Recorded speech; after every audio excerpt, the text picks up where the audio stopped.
Today I'm giving you valuable ways to keep practicing the piano even when you can't play it.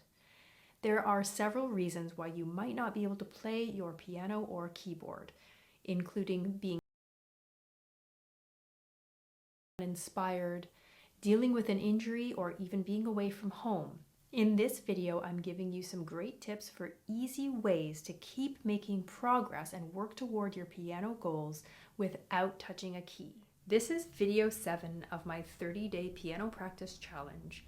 In this challenge, I'm going to practice for 15 minutes every day in order to boost my skills and my progress at the piano in preparation of a concert this December.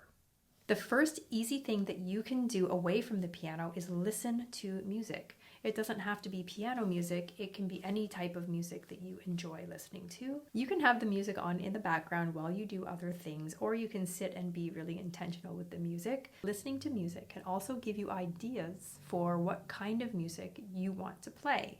I really like listening to new music that I don't know, maybe from composers that are new to me, or something from a favorite composer that's a new release.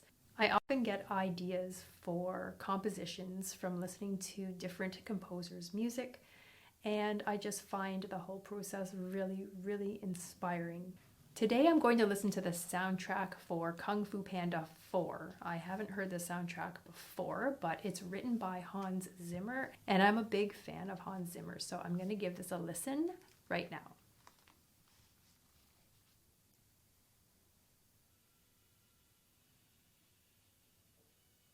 Well, I only listened to the first track, but I recommend it because I cried and laughed in the whole 1 minute and 45 seconds. So the next tip that I'm going to share is do something creative or something out in nature.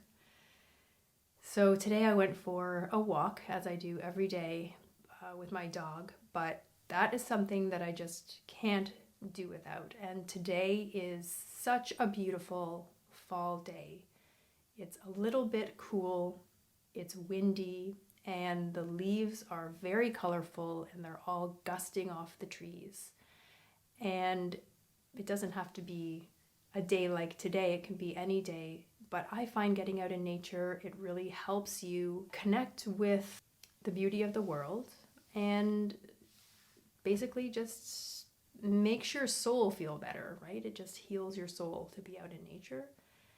And you just feel better after doing it. And I always get great ideas on my walks for things that I want to either play on the piano or write for piano or things like that. You can also do a creative hobby such as baking or painting or gardening or just something that you really enjoy. I find that this is really, really beneficial for learning the piano and feeling more inspired in your practice.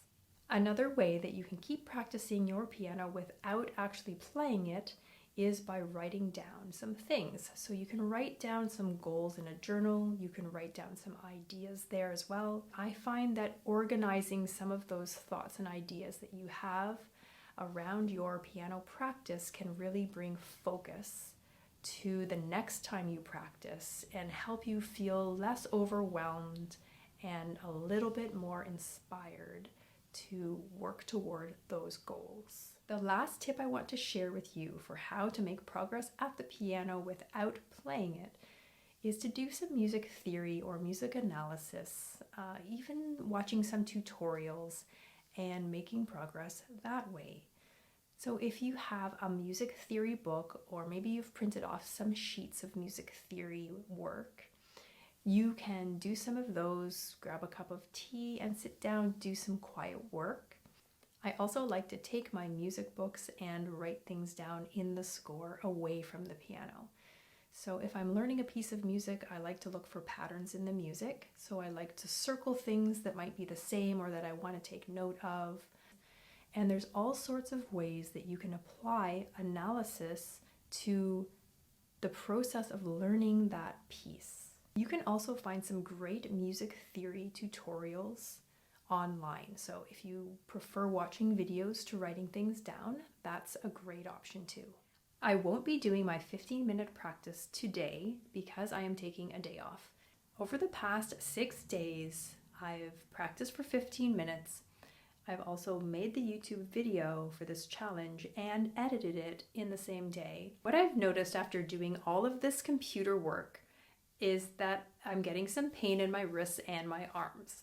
So that's why I'm taking a day off from practicing today. I hope you found these easy ideas for practicing away from the piano really helpful. I myself am going to take a break from making YouTube videos. I'm still going to do my 15 minutes of practice every day, but I think I'll do more of a summary video at the end of week 2, 3, and 4 instead, because I'm afraid of the injury that I might inflict on my arms if I do editing on a YouTube video every day.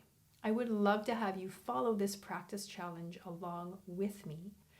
And if you're an adult who's restarting their piano journey, be sure to check out this video on the 5 biggest mistakes adults make when practicing the piano.